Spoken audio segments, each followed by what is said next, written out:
I first arrived in Ponyville many years ago. When the train pulled into the station, it was not without a heavy heart and a deep sigh that I stepped onto the wooden boards of the platform. But what I would later find beyond this station was a town full of splendor, brimming with opportunity and hope of a new life, a better life, a chance at a new beginning.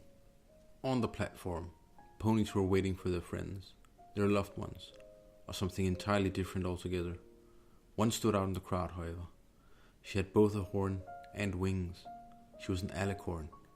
She was Princess Twilight Sparkle. I had only ever listened to tales of her feats, but never had I witnessed her in real life. Mere moments after my eyes caught her, she was greeted by friends who had been on the same train as I. They all looked incredibly cheerful as they reunited. This was my first encounter with the tightest group of friends one can imagine. Every one of them unique in their own way. To believe that I would later become part of that group, well, now it seems too good to have been true, but it wasn't. In due time, I was invited to Twilight's castle. I got the grand tour, and when she showed me the cutie map, my jaw dropped in awe. I had never seen anything like it. I was amazed, and I was curious. How did it work? Did anyone control it? I never did find the answers to this, but it worked, and that was all that really mattered. In those days, I felt joy, I felt happiness. All of these friends, they were a gift from the heavens, and I accepted all of them as they all accepted me. However, as time went by one, the friendships that I held so dearly in my heart came to an end. Slowly but surely, all too soon, life caught up with them. Burying a friend has been the toughest part of my life by far. Seldom I would selfishly wish that I could be next, as to not be left with the void of yet another friend's passing ever again. But alas, fate seems to have other plans for me. As swiftly as a bolt of lightning, the day came when only Twilight and I were left from the group that had reunited on that train station. That day, she and I sat in embrace and sobbed for what seemed like an eternity. But in the despair, our friendship elevated and we grew closer. That day, we both agreed that we had to move on. We had to live on. As time passed, new friends came and went. Every friendship we celebrated, recording our memories with pictures, diaries, and anecdotes, reliving the memories with melancholy in our hearts. Life was good, and Twilight and I were happy, as new friends were always waiting around the corner. This was true at least until a few centuries ago. News of the passing of Twilight's mentor and lifelong friend, Princess Celestia, was simply too much. It irreparably broke Twilight's heart, shattering it. Her glow swiftly faded, and her eyes went pale as she turned inwards in the years that followed. Confining herself in her castle, she stared out of the same window every day, gazing at the sunrise as a constant reminder of her beloved mentor's passing. Her will to live had undoubtedly died that day with Celestia. As the sorrow was slowly devouring her heart, she rejected all but me. We were just the two of us, existing together in her vast castle. Corridors which were previously packed with joy and laughter, now echoed with silence. Small specks of light escaping the dust-covered cutie map as it yearned for attention. I tried everything I could think of to cheer up Twilight. I packed her room full of flowers, wallowed in nostalgia, read her favorite books aloud, but she kept sitting there, staring out the window. The pony I had grown to care for so deeply simply wasn't there anymore. An empty shell was all that remained of my friend. This morning, I couldn't believe more than a millennium had already passed since I stepped off of that train. So many memories, so much joy, and so much grief. Sitting next to Twilight's bed, I held her hoof, caressing it gently.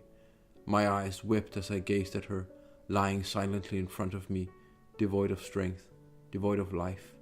Her pale eyes staring into thin air, with little to nothing behind them. In my heart, I knew that she would finally be at peace, but at the same time, I would be abandoned. The friend I had spent my life with was to be no more, and I would be alone, as when I first arrived here all those years ago. As her time crept closer, I sat myself on the edge of the bed.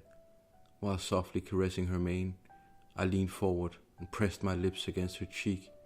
With tears dripping from my eyes, I uttered in a broken voice, "Twilight, I love you. Goodbye, my old friend." Barely holding on, she glanced up at me with more life in her eyes than I had seen in many years. Smiling at me, she signaled that it was all right. She was ready. Then her eyes slowly shut one last time. My arms sank as Twilight exhaled her final breath. At first I couldn't believe it. I refused to believe it. I sat there, waiting for her to take another breath, but she never did. My friend was gone, and I was alone again. I knew that she had looked forward to this day for many years, and her wish had finally come true. She had finally felt an instance of happiness again in this moment. All that I could feel, however, was despair. As I sat there, still caressing her soft mane, I knew what I had to do, even though I was far from ready. I slid my arms under her belly and lifted her from the white bed sheets. With her silent body clenched in my arms, I slowly walked through the castle, which even after all these years, suddenly didn't feel like home anymore. Not without Twilight here. Reaching the front door, I froze as I tried to pick up the courage to face the town, but I had to go on. Finally stepping outside, I began walking down the streets of Ponyville, with tears pouring down my face. It seemed like the whole world stopped. What looked like every pony from the small town stood on the side of the road, suspended in awe as they watched their secluded princess being carried through the streets towards her final resting place. Some ponies had an expression of confusion, others started sobbing. Even though I had walked this path many times, it seemed like it was much longer than ever before. As I reached the graveyard where Twilight and I had already buried so many friends in the past, I found a spot in the middle where she could rest. After gently laying her on the ground and collecting myself, I could hear voices, ponies whispering to one another. As I turned around, I realized that the whole town had followed me. They had followed Twilight. Every pony wanted to pay their last respects to their princess. Even after all these years of seclusion in her castle, all the ponies of Ponyville still looked up to Twilight. The stories of her feat still rang loud amongst them. Every filly and every colt saw her as the hero she was. It was evident that she still meant more to this little town than she could ever have imagined herself. After the grave had been dug and Twilight placed inside, every pony, one after another, dropped a scoop of dirt into the grave, and soon the grave had been filled up. With tears in their eyes, every pony returned to their homes to mourn the loss of their princess, the loss of their hero. So today it finally happened. I buried my last friend, and even though the ponies of Ponyville displayed great support, I cannot stay. Therefore, I now sit on the train again with sorrow in my heart, not knowing where I will go next. Anywhere but here, anywhere but where I came from.